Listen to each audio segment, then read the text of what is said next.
You ever have a day where your whole sense of order, your quiet, steady world just shatters with a single crash?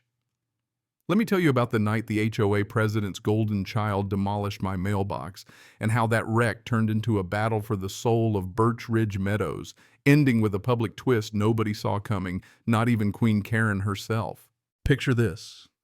July Tuesday night suns finally fizzled out, the street heavy and still. My wife Diane and I planted on the couch, half watching some cake competition on TV, half listening to the hum of our fortress. Diane, by the way, she's the real tech brains. Runs our phone logs, cameras, smart lights. If our house had a drawbridge, she'd be the one controlling it from her laptop.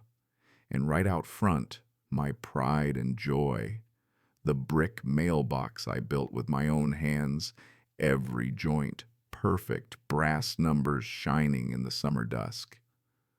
A statement, not just a box, more like, hey, the guy living here takes pride in his work, likes things steady and solid.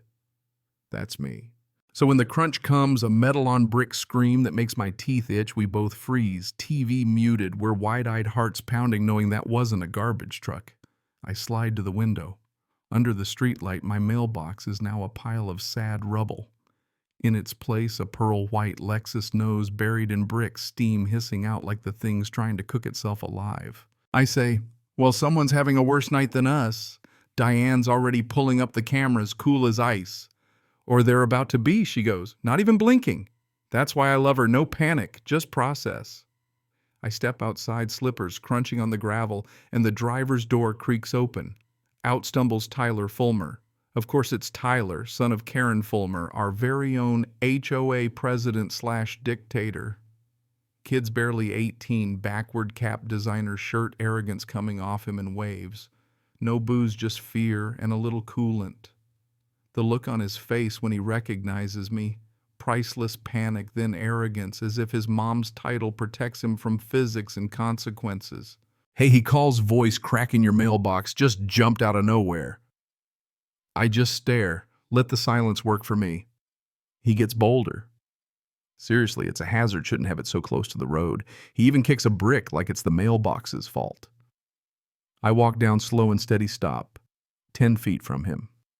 Tyler, you're standing on my lawn, your mom's car is buried in my mailbox, and the first thing you do is critique my landscaping. He puffs up, channeling Karen. You can't prove I did anything. Could have been anyone. I almost laugh, but instead I just look up at the cameras, one on the garage, one hidden in the birdhouse across the street. I tell him, maybe call your mom, you're gonna need her. And he snaps, oh, I will, and you're gonna regret this. My mom runs this neighborhood. That's when it stops being about a mailbox. Suddenly it's about principle, about showing people like Karen and her kid that consequences are real. The next morning, the Lexus is gone, towed off under cover of darkness, but it's left its mark, oil stains, tire ruts, the mailbox, just a broken relic. I'm sipping coffee, already calculating the insurance claim, thinking it's annoying but simple until the mail comes. And there it is, a crisp envelope, HOA logo shining. I know before I even open it, it's a $500 fine for me. Failure to maintain property, creating a hazardous structure. Signed with Karen's signature as big and loopy as her ego. I walk inside, letter shaking in my hand. Diane, you gotta see this. She just raises an eyebrow, says, well, that's an escalation. For her, escalation is what most people call open warfare. Before I can even call the insurance, my phone pings. Karen's posted on the neighborhood app. Big bold letters about curbside hazards and negligent homeowners endangering our community. Not naming me, but everyone knows. Comments pile on, fake concern, real gossip. My quiet life, my reputation getting torn apart, one snide post at a time. I look over Diane's, already archiving everything, with timestamps and user IDs just in case she says. I realize this isn't just Karen covering for her kid. It's an all-out coordinated smear. She thinks I'll roll over, pay the fine, let the shame stick. She's forgotten guys like me, we don't break, we get even. Let's go to the tape, I tell Diane. My home office is just walls of screens and wires, Not some mahogany fantasy, but today, oh, it's Justice Central. We line up the footage. Doorbell cam garage, cam birdhouse cam.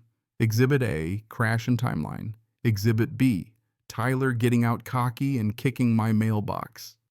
Exhibit C, the real Jim, Tyler clear as day, taking a selfie video right before the hit. Bro, watch this, he says, and then boom, stupid, self-incriminating pure gold. But Diane's not done. She tracks down the digital breadcrumbs, a deleted photo, a friend's comment. Dude, you actually did it. That was epic. The internet never forgets, not with Diane on the case. We've got everything: videos, audio, deleted posts, an airtight timestamp case. But Karen doesn't stop in private, so neither do I. Time for a little malicious compliance. I plant a cheap temporary mailbox, wobbly, ugly, but fully legal. Right as I'm packing up, here comes Karen storming over with her cronies Bob and Carol, clipboard in hand, power walking like she owns the street. George, I see you got our notice, she booms. The fine is due Friday and you're responsible for cleaning up that brick hazard. I lean on my shovel, cool as can be. Karen, your son hit my mailbox with your car. She laughs it off, accuses me of building over the property line, quotes the bylaws. Diane steps out, tea in hand, cool as the other side of the pillow. Over the line, I have the original county survey right here. Karen's face goes from smug to red. Her crew starts getting nervous. Neighbors peek out, pretending to water their lawns. Karen starts ranting about my unmowed grass, my porch light, anything she can think of. I just let her dig her own grave. Silence is her worst enemy. She steps closer, jabbing her finger, threatening audits and endless fines. Diane sips her tea. Audit our birdhouse next. Karen huffs. Do you even read the bylaws? Diane deadpan. I wrote a spreadsheet that reads them to me. It's beautiful. Karen storms off, but the message is clear. Next move's mine. I realize now this isn't just about money or mailboxes. Karen's power comes from secrets and intimidation. I'm gonna break both, so I lay a trap. Classic misdirection. I accidentally let a neighborhood gossip overhear me say the evidence is on a hard drive in my garage. Make sure Karen gets the message. That night I leave the garage side door unlocked, set up decoy equipment and a motion-activated camera aimed right at the bait. At 1:17 a.m. my phone buzzes. Diane pulls up the live feed. There's Tyler, hoodie up, flashlight out, sneaking in. He goes for the fake server, red light blinking. I step in, flip the lights. Looking for something, Tyler. He freezes. Diane's voice from the kitchen. Smile. Tyler, you're in 4K. He panics, lunges at my phone. We stumble. He grabs my wrist. We crash into the tool bench, sockets flying everywhere. He finally lets go just in time for Diane to hit the garage door opener. Suddenly, the whole driveway is lit up like a stage, neighbors coming out, phones in hand. Sirens start wailing. Diane called the cops the second Tyler set foot in the garage. Cops show up, blue and red everywhere, followed by Karen screeching in a dealership loaner, threatening to have me arrested. The officers split up. One talks to me, the other keeps Karen at bay. I show my phone, the footage of Tyler breaking in. Karen loses it, calls me a hacker, screams it's all fake. But it's too late. The officer queues up my CloudLink projects, the video onto a squad car tablet full screen for the whole neighborhood. Everyone watches as Tyler, clear as day, films himself. Bro, watch this, rams the Lexus into my mailbox, then tries to break into my garage to cover it up. Karen tries to say it's illegal, tries to block the screen. That's when Carol, the board member, steps forward, her face white. Karen, did you know about this? She can't even answer. Bob, emergency meeting. Now. By noon, Karen's empire is in shambles. Neighbors flood the HOA site with their own Karen horror stories, bogus fines, threats, harassment. The recall vote is a landslide. Karen's out.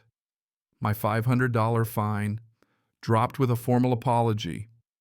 Tyler gets charged with property destruction and trespassing as days of untouchable privilege are over. In court, the judge doesn't hold back. Mr. Fulmer, this isn't a mistake. This is a pattern. license suspended, 200 hours, cleaning county roads, full restitution for the mailbox, plus a public apology posted at the top of the neighborhood site for a month. Karen's got nothing left but shame and silence. A couple weeks later, I'm out front polishing the new professionally built mailbox redder bricks. Numbers gleaming, little county survey peg planted right by the base just to make the point crystal clear. Brenda, the mail carrier, pulls up, gives me a grin. She's a beauty, George. Glad you saw it through. I show her Tyler's court-ordered apology sealed in an envelope to my brother who's been cheering me on the whole time. Drop it in the new mailbox, flip up the red flag, thwack like closing the book on the whole saga. And as I'm heading back, I see Karen's silhouette behind the curtain. I give a tiny wave, not gloating, just done. I finally know when you call the cops, when you fight back. Not out of spite, but to show that in a world of bullies, the facts still matter if you're willing to stand your ground and fight smart. Diane hands me an iced tea on the porch. She says, "Looks good, solid, permanent." I raise my glass, grin at her, and say, "Some people learn the hard way, and some of us get to mail the report card. So tell me, what would you have done? Ever had to stand your ground against a bully like Karen? Drop your story in the comments below.